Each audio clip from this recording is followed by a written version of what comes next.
Welcome. You awake? Y'all awake? Okay, how are we doing on my sound? Welcome. Come into this room or the room wherever you may be. Weigh into your seat.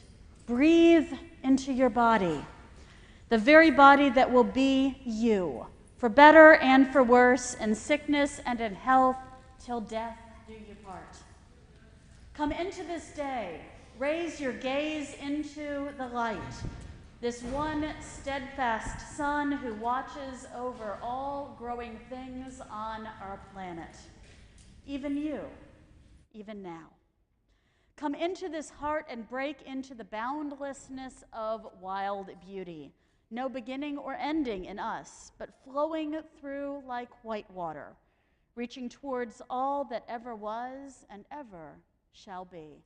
Come, let us worship together.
Does anyone else think Stanley Kubrick wrote that?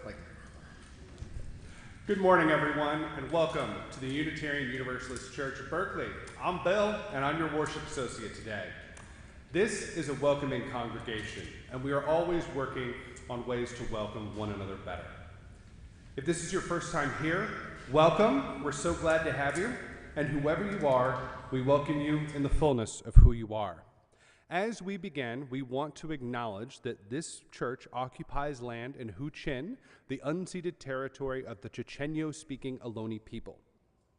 We understand that we continue to benefit from the seizure and occupation of this land. We acknowledge and embrace our responsibility to take restorative action. We affirm that this is deeply felt and commit our congregation to be in right relationship with Indigenous communities, aligning in solidarity, supporting Indigenous projects, and caring properly for the land. So, please take a moment to prepare yourself for our time together. If you're online, you might want to grab a candle and a way to light it so you can join in the chalice lighting at home. Now, as Reverend Michelle lights the chalice flame, let us kindle our own flame along with them to these words by Charles Flagg. In honor of those we have known and loved in the past, in recognition of the gifts and sacrifices they have made on our behalf, and in sincere hopes that we may be worthy of their memory, we light our candles, we give our thanks, and we offer our prayers.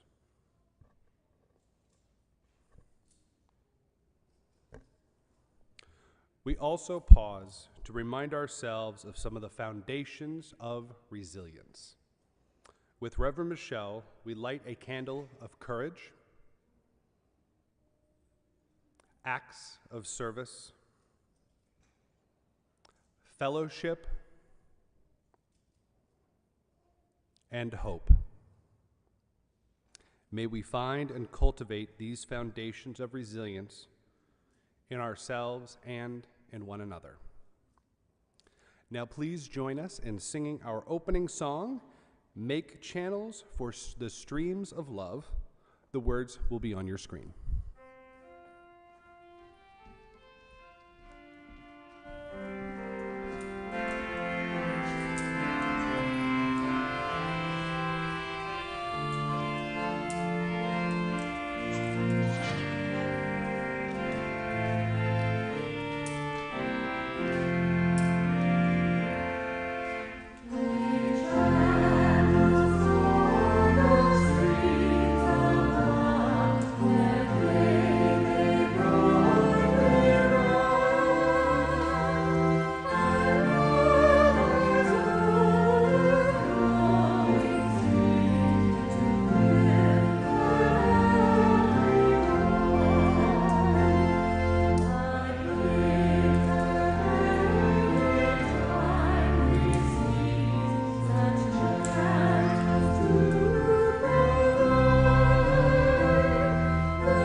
Please join me in saying our covenant. Love guides this church. The quest for truth and justice is its common purpose. To give thanks, listen deeply, speak with care, honor our differences, and seek and grant forgiveness. These things we covenant with one another. Thank you.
Hello.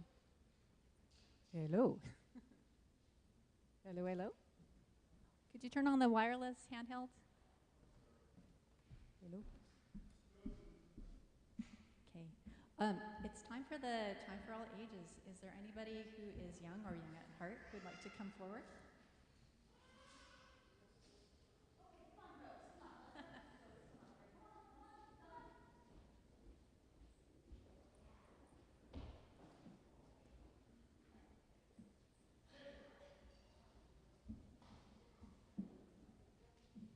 Thank you. Hello. So, how are you this morning? Good, I hope. So to start with today, I'd like to ask you a question. Can anyone guess where I'm from? Hawaii. Whoa, good guess.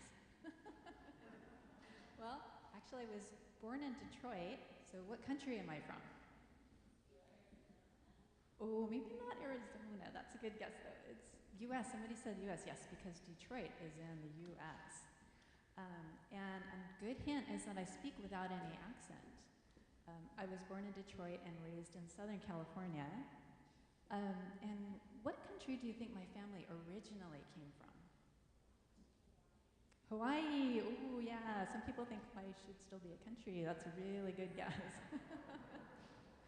So my family came here from Japan originally by way of Hawaii, and they have lived there for more than 4 generations. Would you have guessed just by looking at me that my family has a long history in Hawaii, a long time lived there? Probably not. So how would you find out? Well, you'd probably have to pay attention to other things about me. So I've been to Hawaii many times, and my friends say I mention Hawaii from time to time. And I have things from Hawaii. For example, these are puka shells from Hawaii.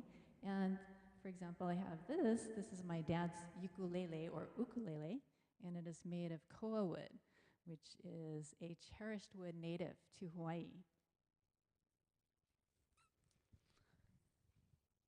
The ukulele actually came to Hawaii from Portugal in the late 1800s.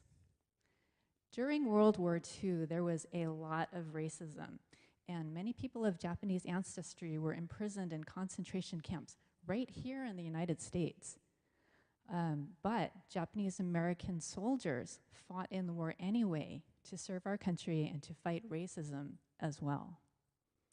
Most of the Japanese American soldiers in World War II came from Hawaii, where they lived. And a very popular song that many of them knew is called Aloha Oe. Does anybody here know that song or familiar with it? Yes, there's still a lot of people who know about it. It was written by Queen Liliuokalani, who was the last monarch of Hawaii. My family has lived in Hawaii a long time, but the original people of Hawaii, the indigenous people, were Polynesians. They crossed the wide oceans in outrigger canoes to find these beautiful islands, maybe 1,500 years ago. That's a long time ago. Hawaii was illegally overthrown in 1893, and the Caucasian people who took power wanted to erase the Hawaiian culture. So they banned the language in the schools in 1896. And before this, oops, oh, yeah, I know it's really sad, isn't it? Couldn't even speak Hawaiian in the schools.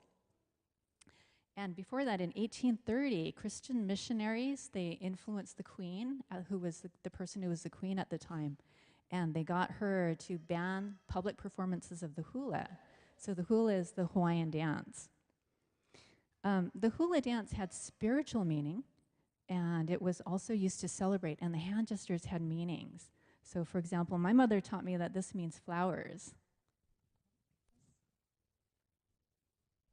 Would you like to try that? Flowers. Nice, very nice. The hand gestures have meaning and told stories, but the missionaries didn't like the way that it praised the Hawaiian gods and it praised the Hawaiian chiefs. They also didn't like the hula, so this is the hula. Let me show you.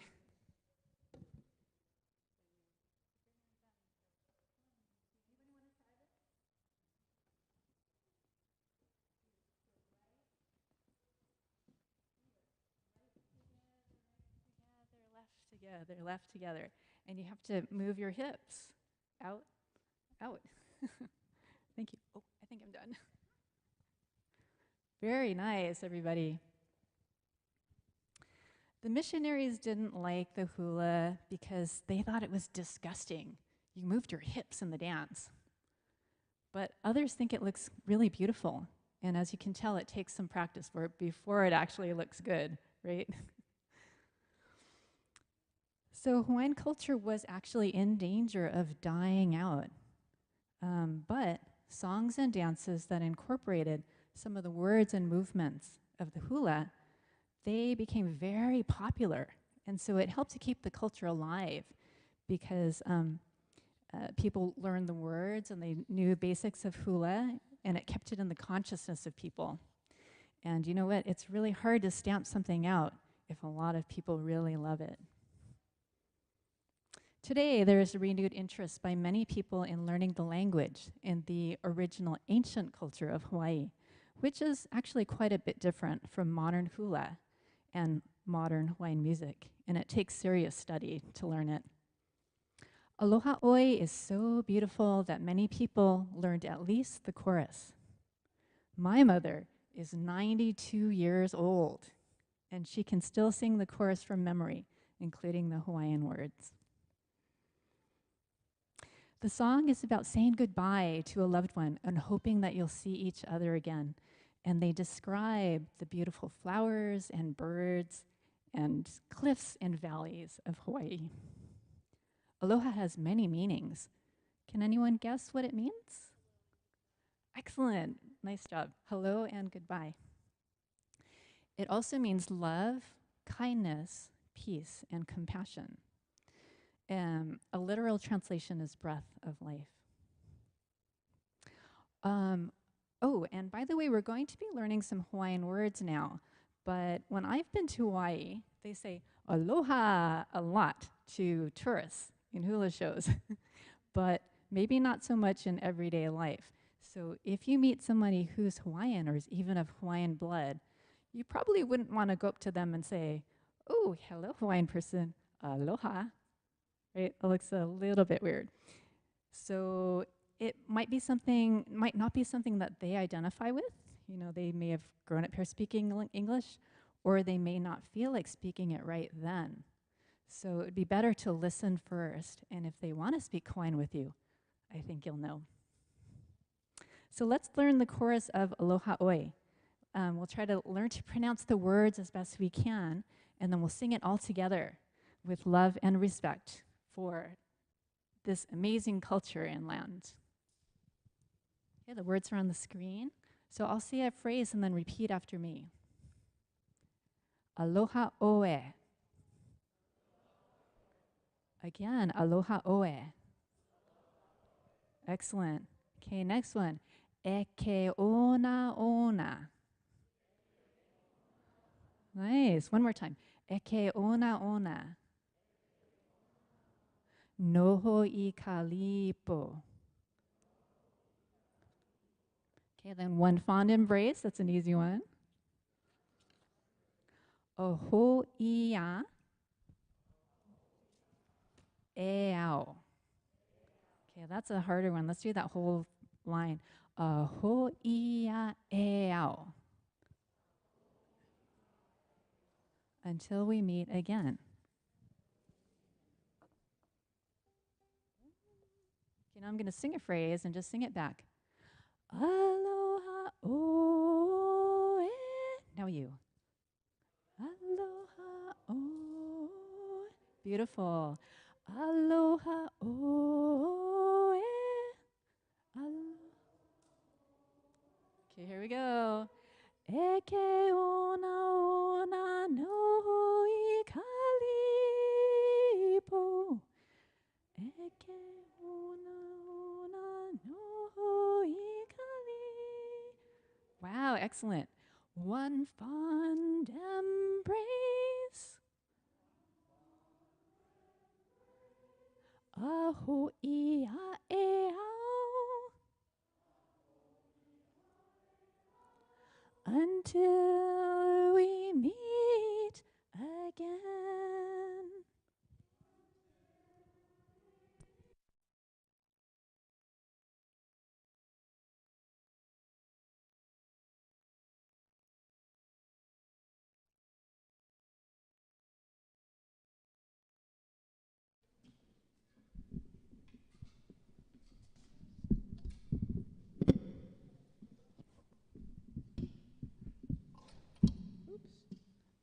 Okay, so let's sing this beautiful song together. Join in on the chorus, and I'll be singing the verses. I have to say your Hawaiian is really good.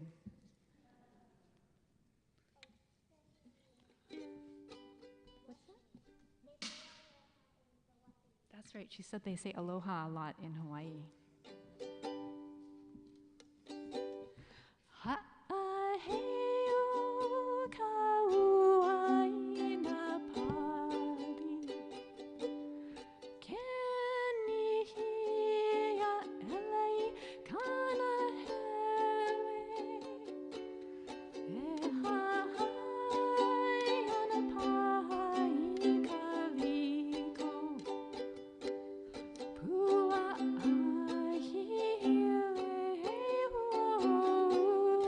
chorus. Aloha, oi, aloha, oi, e ke ona noi kalipo. One fond embrace, a ho'ia e ao, until we meet again. O kahali aloha hiki mai, ke hone a e nei ku'umanawa.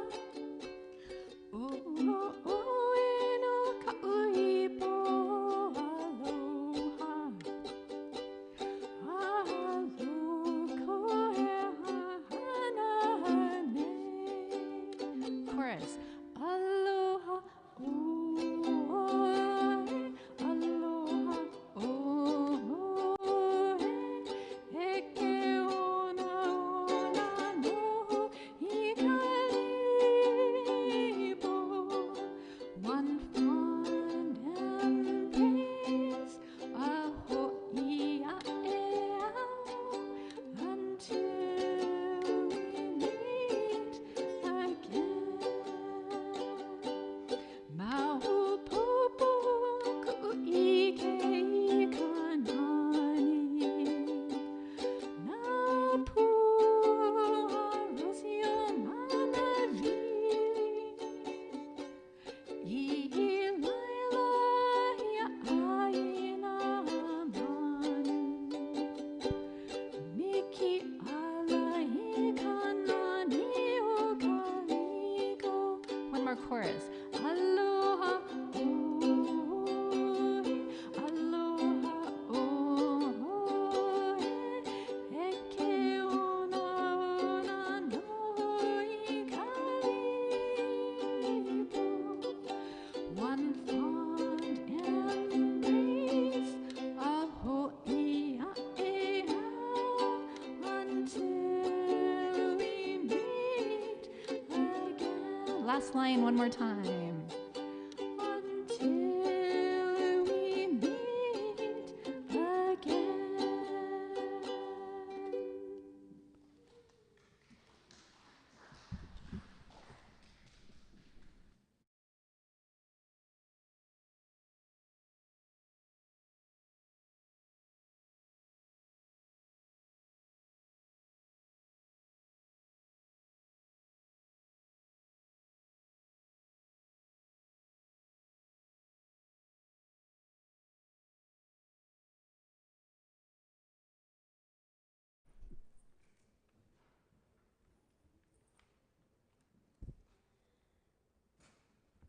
Tis Memorial Day weekend. This Memorial Day weekend, we remember those who died in the wars that the U.S. has been involved in. We remember the 625,000 who died in the Civil War, the 116,516 in World War I, the 406,000 U.S. soldiers who died in World War II, the 54,246 in the Korean War, the 58,256 220 in the Vietnam War, the 1,562 in the First Iraq War, the 2,345 in Afghanistan, the 4,486 in the Second Iraq War. We remember the thousands of soldiers who've struggled with depression and the stress of trauma while serving in and since leaving the armed forces. We especially remember the U.S. service people killed since May of 2021, when we last lifted up names. Our roll call reminds us these are not nameless people who serve and give their lives in their service. Air Force Lieutenant Colonel James C. Willis, Army Staff Sergeant Casey J. Hart. Now, this is by far the smallest number I have ever named in years since I've been doing this roll call. But as we know, the number is not small in other parts of the world. Today, I especially lift up the more than 5,000 Ukrainian soldiers who have died so far in their ongoing conflict with Russia. Their lives are precious, as is their commitment and sacrifice for their country. So I now invite you to speak the names of your beloved ones, fallen comrades, grandparents, mothers, fathers, siblings, spouses, partners, mentors, friends, and children who have given their lives in their service, whether here in our country's armed forces or in another country's. I invite you to speak their names into our space.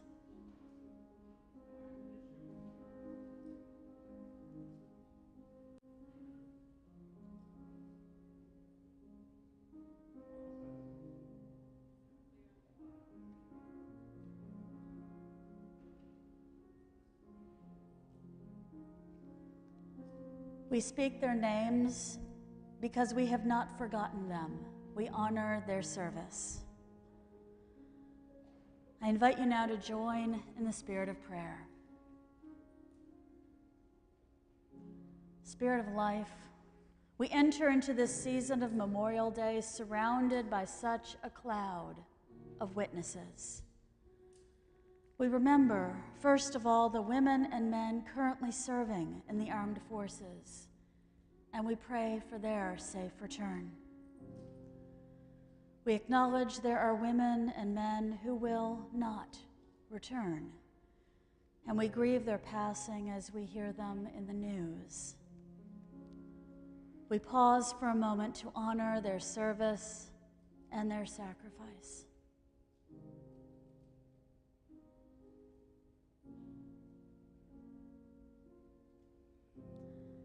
We also pause this hour to give thanks for all the women and men who have served in their nation's armed services. Those who have not served cannot fully imagine the experience of war, but we do know war's aftermath and the toll it can take on the human heart and on our relationships. This day remembers and acknowledges loss, and so do we remember those who we have loved and lost. We hold their names and their faces in our mind's eye. We recall the gifts they gave through the strength of their being, the depth of their love, the courage of their dying, and the fullness of their living.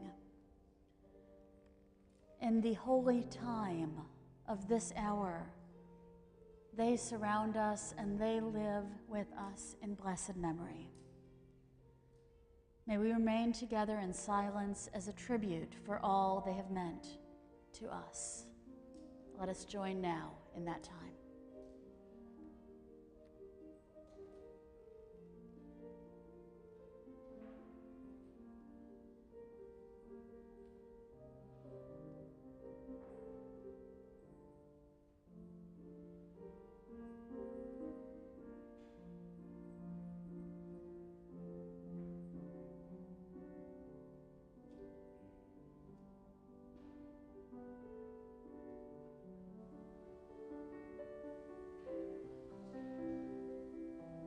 Hold their names and say, Amen.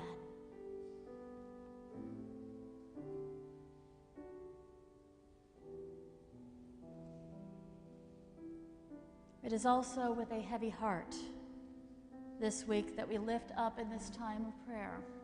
I don't know if I can make it through this list. Those who were lost this past week at Robb Elementary School.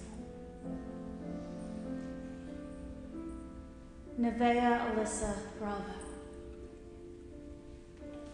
Jacqueline Jalen Cazares, McKenna Lee Elrod, Jose Flores Jr., Eliana Garcia, Lucia Garcia, Amari Jo Garza, Jace Carmelo Luebanos,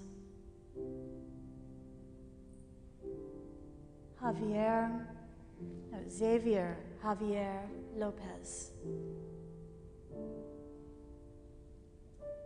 Tess Marie Mata, Miranda Mathis,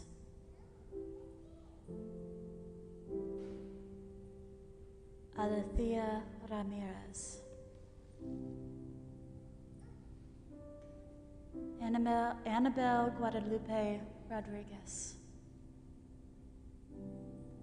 Maite Rodriguez, Alexandria Rubio, Layla Salazar, Haila Nicole Salguero, Eliahana Cruz Torres, Rogelio Torres, teacher Irma Garcia, and teacher Eva Mieres.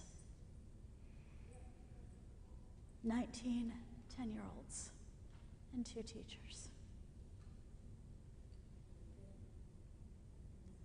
Their deaths are tragic and heartbreaking. May we hold their memories and their families and their community in the embrace of our hearts, our tears, our sobs, and our compassion. Amen.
Good morning. Oops. Can we turn on the mic now? Thanks. Good morning. Today's theme is Memorial Day, and it's also Asian American and Pacific Islander Heritage Month. So it seems a good opportunity to honor the Japanese American soldiers who gave their lives during World War II to serve our country, and to remember that they also fought against racism. I'm an American of Japanese ancestry, born in Detroit and raised in a Southern California suburb. Like many Japanese American people, my family came here by way of Hawaii, and they have lived there for more than 4 generations. My grandfather was the bishop of Shingon Buddhism in Hawaii. It was in Hawaii that World War II was precipitated when the Japanese attacked Pearl Harbor on December 7th, 1941. Due to racism, about 120,000 people of Japanese ancestry living in America were imprisoned in internment camps, causing great damage to their lives. Most of them were U.S. citizens. The 442nd Infantry Regiment was composed almost entirely of Nisei, American-born children of Japanese immigrants. They voluntarily enlisted, and a total of about 18,000 men served. The majority came from Hawaii, and their motto was the Hawaiian pigeon phrase, "Go for broke." Many of the soldiers served in the war while their families were imprisoned in concentration camps in America. It seems completely irrational, but they stepped forward in thousands to serve our country. The 442nd was decorated with, with more than 18,000 awards, including 21 medals of honor, the highest military award given in the U.S. for acts of valor. About 800 Japanese American soldiers were killed in action. I am astounded at their courage, at their loyalty, and feel so grateful for their service. But almost all of the internment happened on the continental U.S., and very little in Hawaii, even though the attack on Pearl Harbor happened there. Why was that? Well, at the time, about 160,000 people of Japanese descent lived in Hawaii, 1/3 of the population, and many had become respected leaders. Other prominent citizens spoke up in support of them. And I recently discovered a story about another key player. There was a European American officer, Lieutenant Delos Carlton Emmons, who was in charge. There were wild accusations of sabotage by Japanese Americans during Pearl Harbor. But Emmons looked at reports, saw no evidence of sabotage, and he reported this to his superiors. He kept citing the very real obstacles to removing so many people. He mentioned the huge expense and the labor shortages that it would cause. In the end, only about 2,000 persons were interned, protecting the other 99%. What a contrast. On the mainland, 95% of people of Japanese descent were imprisoned. In Hawaii, only 1%. On the mainland, the continental U.S., people looked and they saw Japanese, foreigners. In Hawaii, Emmons and community leaders observed and listened, and they saw human beings deeply loyal to America, and they felt compassion. There was undoubtedly some danger to do so, but they spoke up and they took action. I admire that, and particularly appreciate how Emmons used his position of influence to take measured risks and work within the system to counter racism. This page from history reminds me how individuals have such potential to be powerful allies for each other and can stem the tide and prevent the abuse of a massive group of people. Who knows which group will be discriminated against next? But when we see our common humanity in each other and know that we can be allies for each other, then I think we have great hope. There may even be some in this room today who will prove to be allies and help prevent great harm from being done to another targeted group.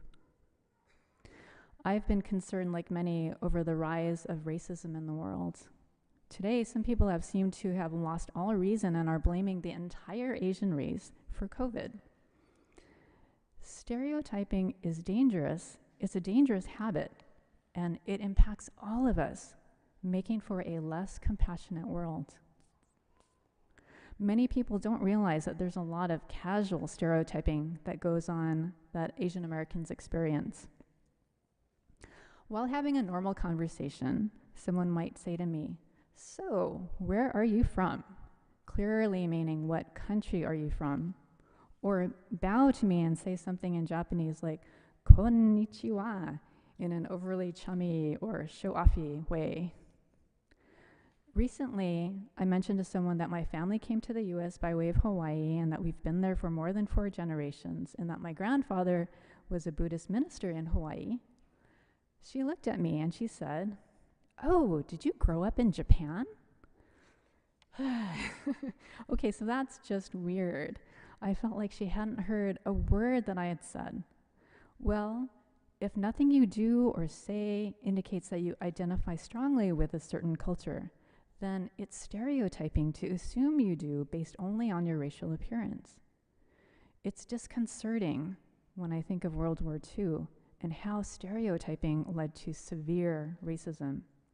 They are related, projecting onto others what we think they are based on what they look like.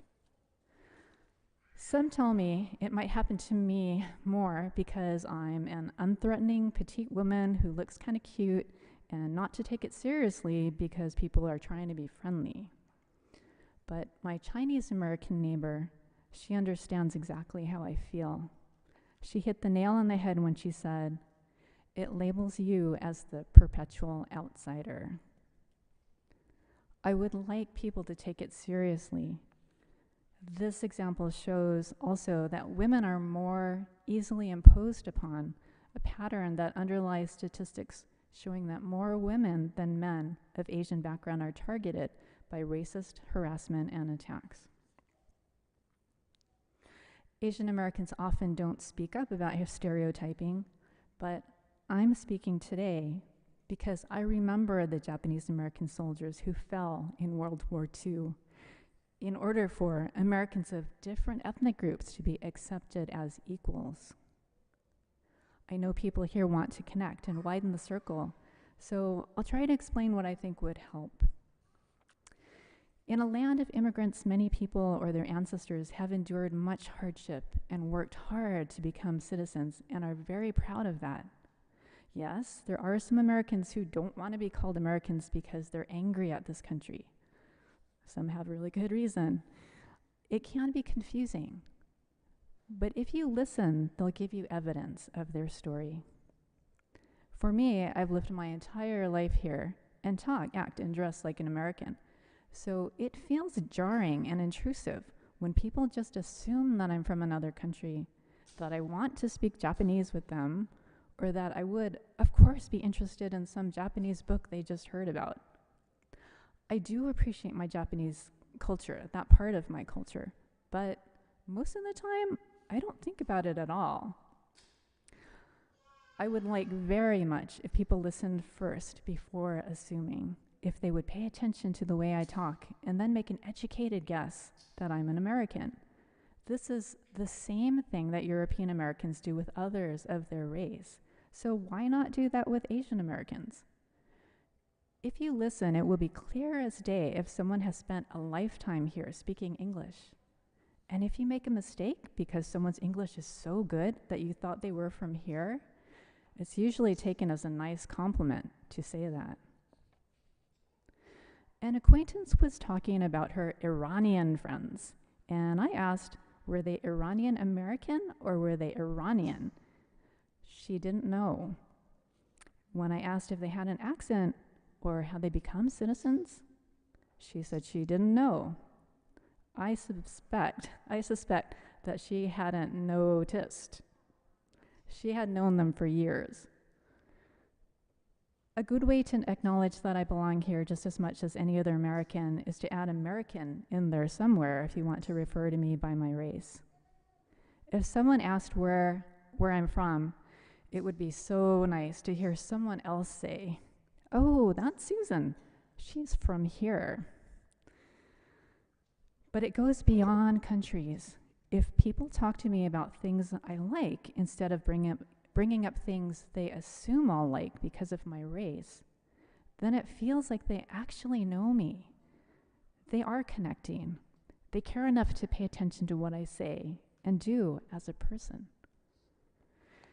It seems like low-hanging fruit to pay attention to how people talk before labeling them as foreigners. If we can do that, it makes me think this good habit will extend beyond the mental borders we have in our minds and spread more understanding and compassion towards everyone.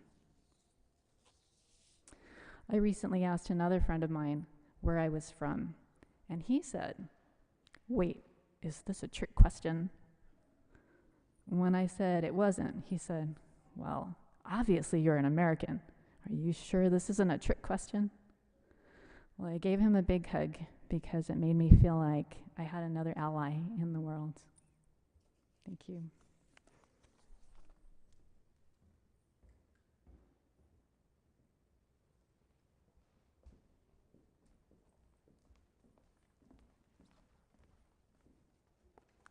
Please join us in singing hymn number 396, "I Know This Rose Will Open."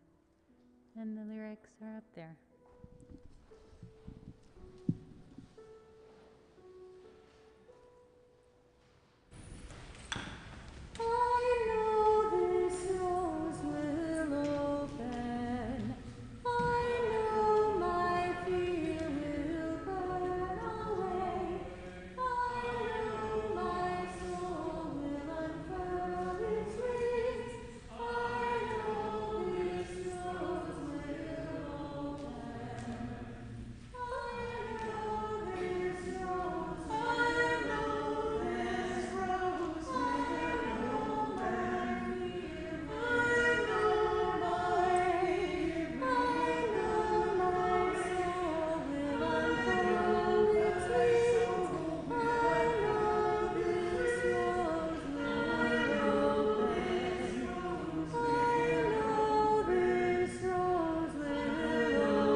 Please be seated.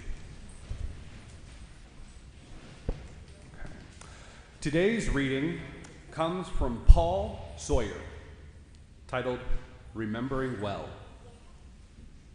The first time I ever played taps was at summer camp when I was 10 years old. That was the year I started playing trumpet. I can only imagine how bad it sounded. I know there was no way that I could have hit the high notes at the end. The first time I played taps in honor of those who had died was in high school, when I was contacted by the local Legion commander. He asked if I would mind occasionally playing taps at the grave sites of service members for veterans who had died. I agreed. For the next couple of years, when there was a need, I would take my place with the Legion Honor Guard, wait for the 3 volleys of shots to ring out, and play the simple 24 notes of taps as clearly and as best as I could. Each time, the Legion commander would quietly slip me a $10 bill, and that's about all that taps meant to me. For a while, it was an easy thing to do. It got me out of school, and I got a little money. And then one day, it changed. The man I was called upon to play for that day was the father of one of my Boy Scout leaders. Back then, Like most of the adults I knew, I thought my assistant scoutmaster was pretty old, but his father was a World War II veteran. So now, thinking back, that means that both my leader and his father were relatively young, too young for their places there that morning, as the honored dead and as the grieving son. That day, as I began to play taps, this man, who I knew was wise, kind, and relatively hard in the good old Boy Scout wilderness leader sort of way, fell to his knees, overwhelmed with tears. I'm not sure how I made it through the whole piece that day, but after that, I thought I might never be able to play taps again. Today, whether I'm playing it or hearing it, taps means something close to what it once meant, to the reasons for which it was written and originally used. Once upon a time, taps was a signal that the camp was relatively safe. It meant that you were not under siege or under attack of any kind. It meant that you were reasonably sure that there was no enemy soldier to worry about, or at least within a bugle's call distance away. To the whole camp of soldiers, the notes of tap meant that, unless you were on duty, you could close your eyes and you could rest in peace. I didn't know that story or the sentiments all those years ago when I played taps for pocket money at a local cemetery. But in that meaning of taps, something speaks to my heart and my soul about dying, and for those of us who remain, about remembering well. Remembering well, Paul Sawyer.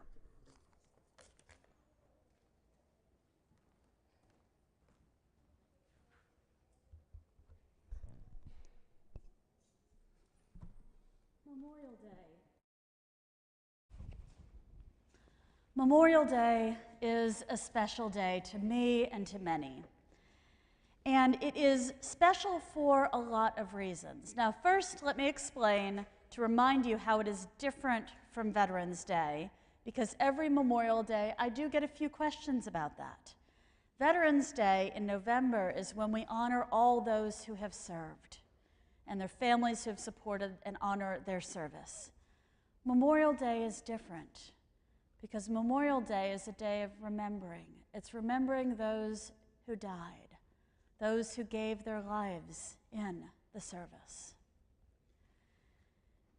And that is a terribly special thing. One thing that I find is often explanation needed in Unitarian Universalist communities in particular is why do we lift up these military-related holidays? And I lift them up specially. I even had this stole made so that I could specially honor them.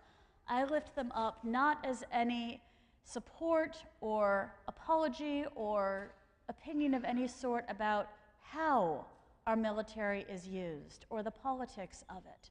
To me, I'm not talking about that at all. I'm honoring the service and the commitment of the individuals who served. My brother, my sister-in-law, my father, my grandfathers, my great-grandfathers, and many before them. I'm holding up their service, and I'm holding up the sacrifice of those who gave their lives in that service. Remembering is an important thing that we do as human beings. There are a couple of traditions that come to my mind readily. There are many cultures and religious traditions that look and remember and honor their ancestors. And one tradition in particular that I look at is the Yahrzeit tradition in the Jewish faith. And that is traditionally when there's a candle that is lit each year after one's family member or loved one has died on the day of their death, to remember and honor that death every single year, to hold and honor them. Now, a mentor of mine who was also Jewish told me how she changed that tradition. I liked this change she made. Instead of remembering the day that she died, she said, you know, I don't want that to be my memory and brought back to the memory of that day. I want to focus my memory on that person. Actually, in many of the ways that we UUs do in our memorial services. And so she lit her yahrzeit candles on their birthday every year. I really liked that twist for the tradition, and I've adopted it at times myself. Rituals give shape to our time. They connect us through time and through community, with both those who have come before us and with those who around us who also honor and remember. And they help us remember those who have been lost. But you know, this Memorial Day, this year, as with many times, I am overwhelmed. Because it's not just remembering those who have died in our armed forces. It is remembering those who have died in the Russian-Ukrainian conflict. Numbers aren't out yet because the numbers that everyone says are different. A country will downplay its own losses to not seem like the loss has been so bad, and the opposing country will name that country's losses as much higher, so it seems like they are doing better in the conflict. So it's hard to know what the number, what is. So when I named the more than 5,000 Ukrainian soldiers who have died in the conflict, that's the estimate that is in between the estimates that Ukraine and Russia is saying. And there have been Russian soldiers who have lost their lives as well. Remember, I am not speaking about the opinion or the politics of how the military is used, but the individuals who have lost their lives. And then there are how many conflicts and losses throughout our country and our world going on all the time. How do we decide what to lift up? How do we decide what to open ourselves to allow our heart to break to, while not being completely overwhelmed? The ongoing genocide in Ethiopia has so many numbers to it. We don't often name it, but it is a reality that I lift up today as well. And if you look at the number of mass shootings in our country since January 1st, the number is in the 200s of those where at least 6 people have been injured or killed in a mass shooting. And then there is something especially heartbreaking when children are killed. When Sandy Hook happened, that was heartbreaking. And only just barely the same numbers. Robb Elementary School is now in our memory forever. 19 10-year-olds and 2 teachers who were lost in that atrocious moment. Now, I know there are all sorts of politics that are already getting thrown around and rallies on different sides. And I just want to cry, because for me, it is the deaths and is the heartbreak. We can talk a lot about why and how we can fix things or change things so it doesn't happen again. And there are different opinions about how to do that, and we need to talk about that. And that conversation is ongoing, but I also name it to encourage us just to also be able to cry about it. But then to not let it just go into the past of all of these different names and tragedies, but to remember it and remember it well. Our screen today is simple because sometimes it is simply that. It is simple. It is an act of opening our hearts and our souls and remembering and holding them. These are the things I lift up for this Memorial Day, for this heartbreaking week, as we reach out to one another. Both in memorial services we are holding for the ones that we love, that we know, and also the remembering for those in our community and in our world. May we hold these. May we hold these as a community and as the blessed human beings that we are. Blessed be.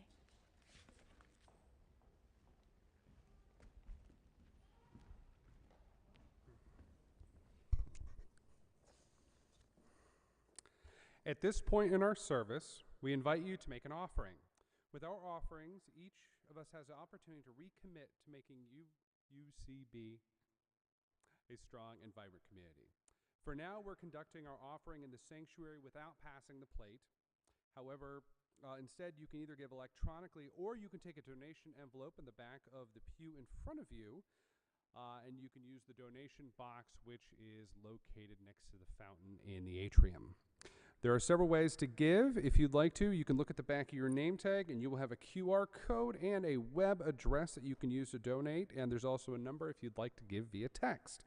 For those of you at home, directions will appear on your screen, and please indicate whether this is a pledge or a plate. We support our wonderful Good Neighbor organizations via the plate option. Each week, our plate offering is shared with a Good Neighbor organization recommended by our Social Justice Council. We are grateful that you've continued to practice generosity with our good neighbors through these various hard times. This month, our good neighbor is the Berkeley Food and Housing Project. The mission is to ease and end the crisis of homelessness in our communities by providing emergency food and shelter, transitional housing, rapid rehousing, and permanent supportive housing with support services for individuals and families experiencing homelessness. Offerings of any value are always received with gratitude. Thank you. Sakura Sakura is perhaps the most famous traditional Japanese song that exists. Some years ago, my mother asked me to learn it on the harp. I resisted because I thought it would invite more stereotyping upon myself. But she was so persistent that I finally gave in, and when I tried it, it was so beautiful on the harp that I wrote my own arrangement of it. I don't speak much Japanese, and my parents used to tell me that when I tried to speak Japanese that I had a California accent. So I had to really practice a lot to try to pronounce the words properly. Now I love this song, and I hope you will too. I feel lucky to be part of this congregation. Maybe together we can build a world where people will feel safe from stereotyping. Sakura means cherry blossoms, and it expresses that the flowers and evening sky are so beautiful that you must share it with someone else. You can't just keep it to yourself. The sakura bloom gorgeously, but they let their petals fall so quickly. In the piece, this represents the petals falling around you.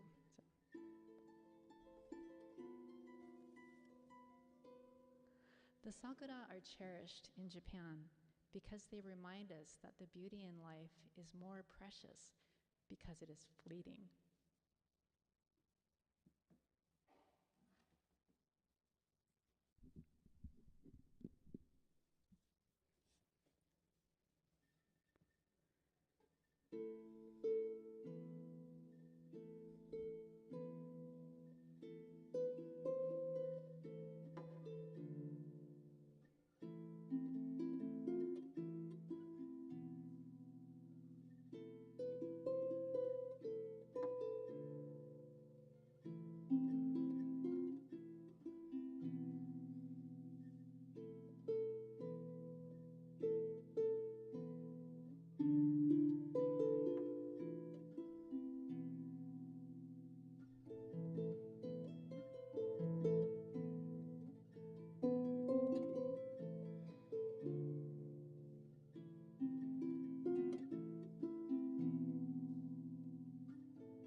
All right, I got a couple announcements before we go. Y'all ready? All right, this coming Saturday, we will be remembering and celebrating the life of Bridget Edding. I hope that you can all come to the service. Y'all know what time it's at?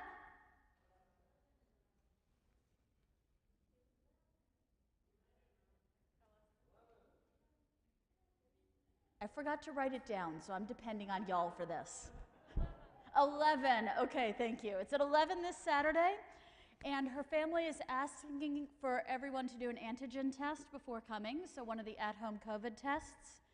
And her family loved pies, so everyone is invited, if you wish, to bring a pie. We'll have a grand pie potluck to celebrate her.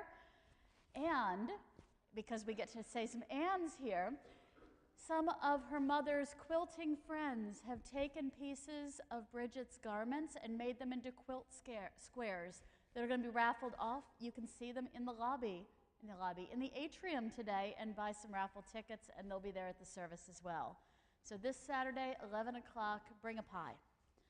And then next Sunday is Halloween. Didn't you know Halloween's in June now? I invite you all to wear a costume. We're going to have a fun Halloween service. We couldn't gather on Halloween in October. We were still virtual, so let's have some Halloween fun now. We'll have a grand costume parade and a great time together. And then also, as I mentioned last week, up for the next couple of weeks in the social hall is a history wall reflection exercise about the church's retreat property in Sonoma County, the Freestone property. I invite you to take a look at what's been written up there. There's some notes about what is put up there. Add some to it, take a look at what's there, and let's participate in the ongoing conversation about Freestone.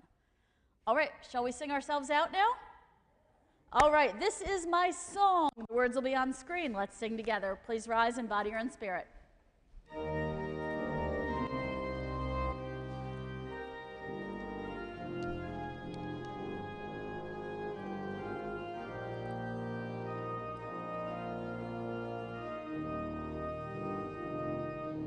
This is my song, O God of all the nations,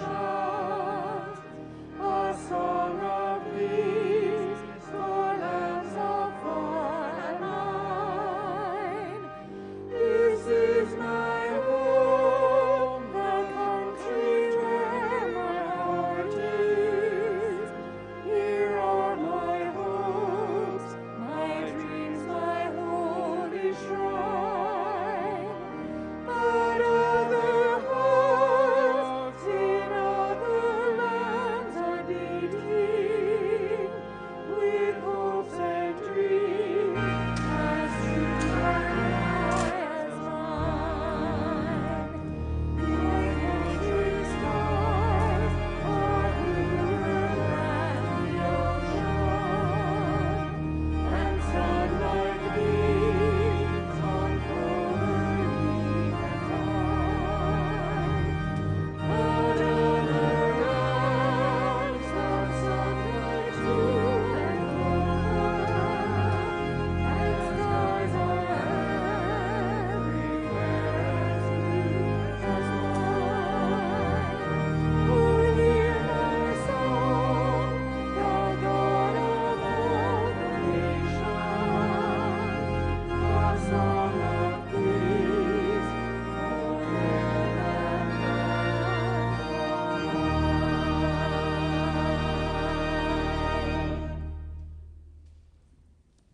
May we go now with hope and peace and compassion in our hearts. And remember, you are never all alone.